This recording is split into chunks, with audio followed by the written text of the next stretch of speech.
Buenas noches. Presento el avance de investigación de la asignatura Metodología de la Investigación con el profesor Dr. Gregorio Pérez Orozco. El escuchar y decir como saberes docentes negados que generan violencia subjetiva en escuela telesecundaria. Construcción del objeto de estudio, el saber escuchar y decir del docente y la violencia subjetiva.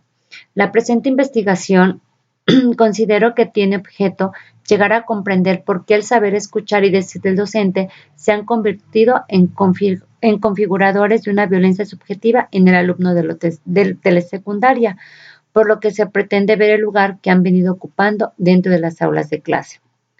El planteamiento del problema. Se pretende investigar que el saber escuchar y decir del docente de telesecundaria a sus alumnos en configuración de la violencia subjetiva, ya que en ocasiones el docente de telesecundaria no sabe escuchar y decir a sus alumnos configurando en ellos este tipo de violencia, porque no toma en cuenta sus opiniones, intereses, emociones, sentimientos. Por lo tanto, estos se han convertido en saberes negados y no reconocidos en el hacer docente. En cuanto a la delimitación temporal y espacial, se pretende llevar a cabo con 3 docentes frente a grupo y la directora escolar de la telesecundaria oficial 0713 Amado Nervo de la comunidad del Saúso Cotepec, municipio de Tejupilco. Las preguntas de investigación se presenta la general, cómo es el saber escuchar y decir que han convertido en saberes docentes negados que generan violencia subjetiva en el alumno de telesecundaria. Las preguntas específicas, ¿cuál es el lugar que tiene el escuchar y decir del docente como saberes que configuran violencia subjetiva en el alumno de telesecundaria?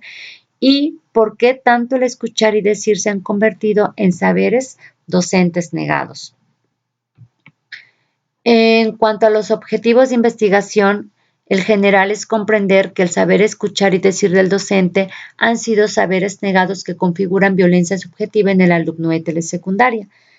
Y los 2 objetivos específicos, reconocer la escucha y el decir como saberes docentes que configuran la violencia subjetiva en el alumno de telesecundaria, e identificar a los docentes que han negado el saber escuchar y decir a los alumnos de telesecundaria, configurando en ellos la violencia subjetiva. En cuanto a la justificación, se toma en cuenta que esta investigación brinda la oportunidad de comprender y valorar la importancia de estos saberes que han sido negados y que no están reconocidos por el docente, lo que crea desde mi punto de vista y la implicación personal una necesidad de analizar la importancia y el lugar que pueden ocupar dentro de la escuela. Sin embargo, también pueden servir de plataforma o de base para emprender futuras acciones en función de minimizar la violencia subjetiva dentro de los planteles educativos, pues por negar la escucha atenta, lo que impide un reconocimiento del otro, y lo cual promueve un decir que se convierte en el alma o medio de esta violencia subjetiva.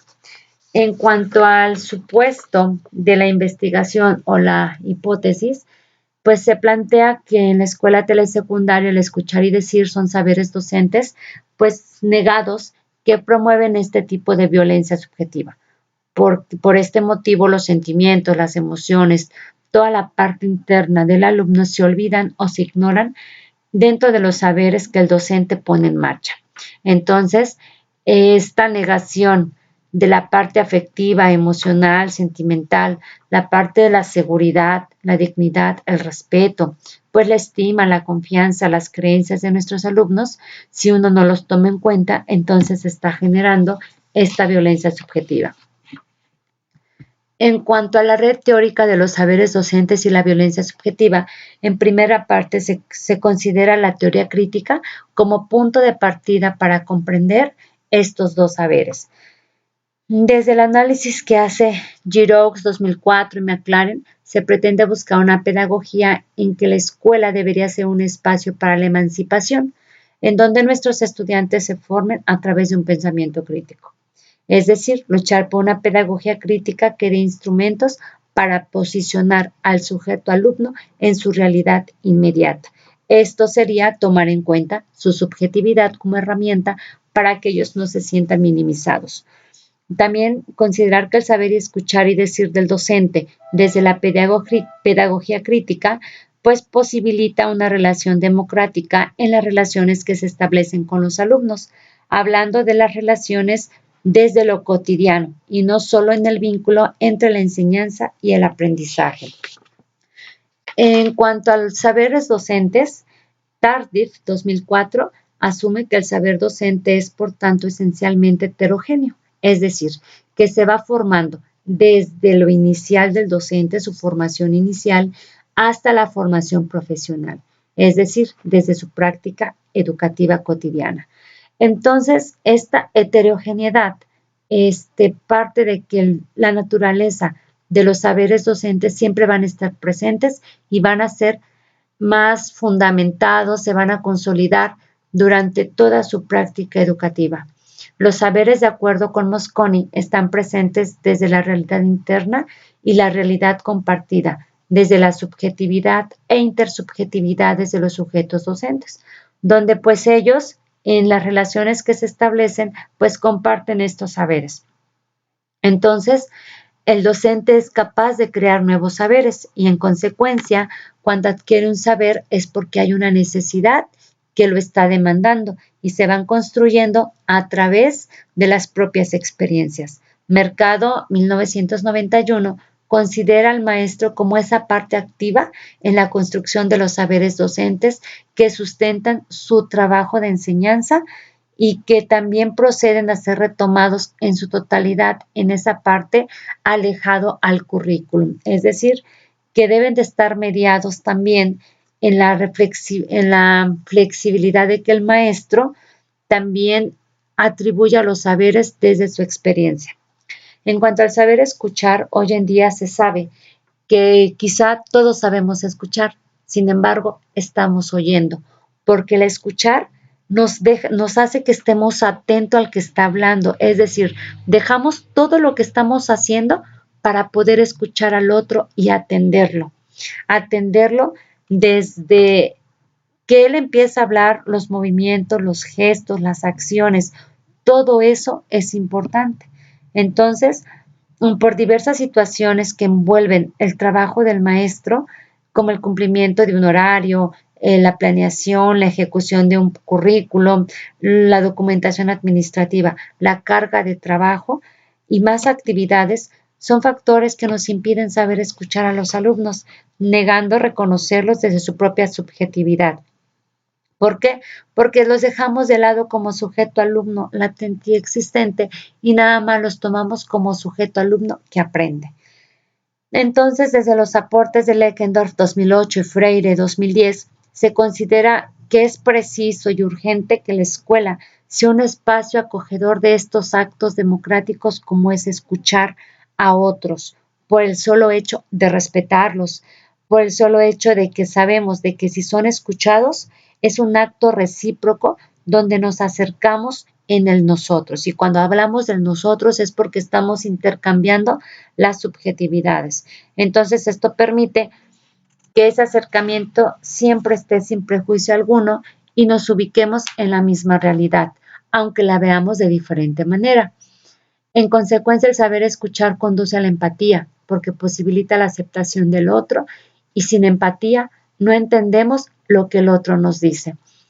Todo esto lo menciono desde los aportes de Leckendorf, que es un autor que habla sobre la importancia de este saber escuchar y en su libro se apasiona tanto en que dice que saber escuchar es un acercamiento a la voz, es decir, estamos con atención de poder mirarlo a los ojos, de acercamiento, de posibilitar entender.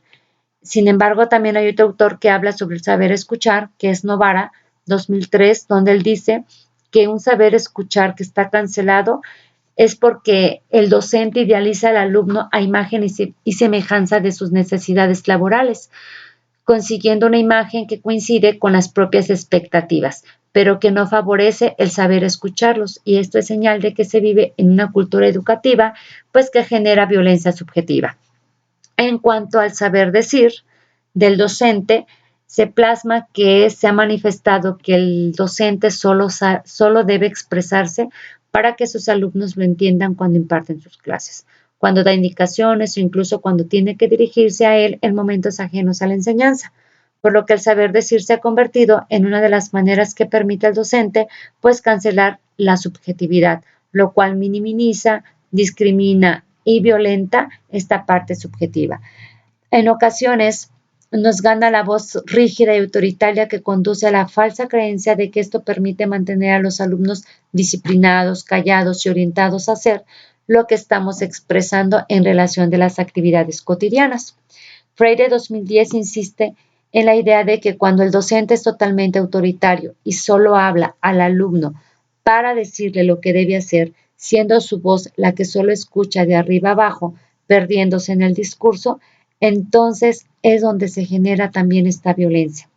Para rescatar su importancia, cabe señalar en primer lugar que hoy en día se vive en una realidad donde el sujeto está inmerso en un verdadero mundo de palabras expresadas verbalmente, ¿sí? Donde el favor decisivo en esta expresión puede ser el lazo o el puente de unión o desunión, de comprensión o de incomprensión, de reconocimiento o indiferencia, de fracaso, frustración en el sujeto que nos está escuchando. En otras palabras, el saber decir viene a ser un proceso esencial donde se relacionan los alumnos con el docente.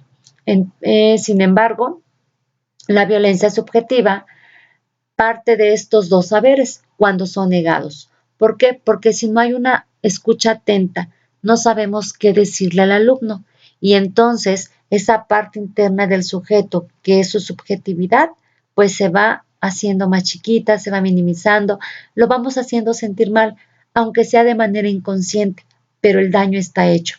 Por eso dice Zizek que la violencia subjetiva es un nivel cero de violencia, que no se siente, que no se percibe, que no se escucha, que no se nota, pero que está presente. ¿Por qué? Porque el alumno nunca nos va a decir, es que eso a mí me dolió, es que eso a mí me lastimó. Sin embargo, pues en este saber decir, pues lo estamos haciendo porque antes ya negamos la escucha.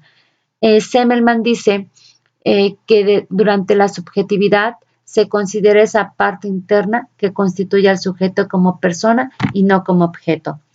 Zizek también dice, y esto a mí me llama mucho la atención y me agrada, que necesitamos aprender y aprender qué causa esta violencia. Por lo tanto, la violencia subjetiva que genera el docente a través de un saber escuchar y una negación del saber decir provoca la minimización del ser alumno en la medida que lo destruye consciente o inconscientemente sus emociones, sus sentimientos, sus ilusiones, sus aspiraciones. Entonces, esta transgresión es un nivel cero de la violencia, es una ilusión generada por la ideología de la normalidad, donde no hay nada más que una amenaza arcaica sin razones, sin problemas existenciales. Es decir, no está como tomada tanto en cuenta y por eso no se percibe, pero sin embargo existe. Finalmente, desde los aportes de Zizek, la violencia subjetiva no tiene excepciones en quien se aplique y es un terror totalitario que afecta a la subjetividad. Es silenciosa cuando se ejerce y solo se ve o está visible cuando ha minimizado a los sujetos, es decir, cuando ya no los escuchamos, cuando sabemos que están, pero ya no actúan. Entonces, es un acto que impide pensar, llegar y llega donde las palabras fallan. Es una forma de violencia inherente al sistema que tiene las más sutiles formas de reprimir o inhibir. Y lo más preocupante es que parece surgir de la nada porque lo que incita es mirar a los sujetos de manera inexistente. Como una conclusión general, puedo decir que el saber escuchar y decir del docente se han convertido en configuradores de una violencia subjetiva en el alumno de telesecundaria. Entonces se necesita saber cuál es el lugar que han venido ocupando dentro de las clases para que sean convertidos en saberes negados y no reconocidos y sin embargo son tan importantes para erradicar este tipo de violencia. Finalmente, presento algunas referencias bibliográficas que se han consultado hasta el momento. y por su atención. Muchas gracias.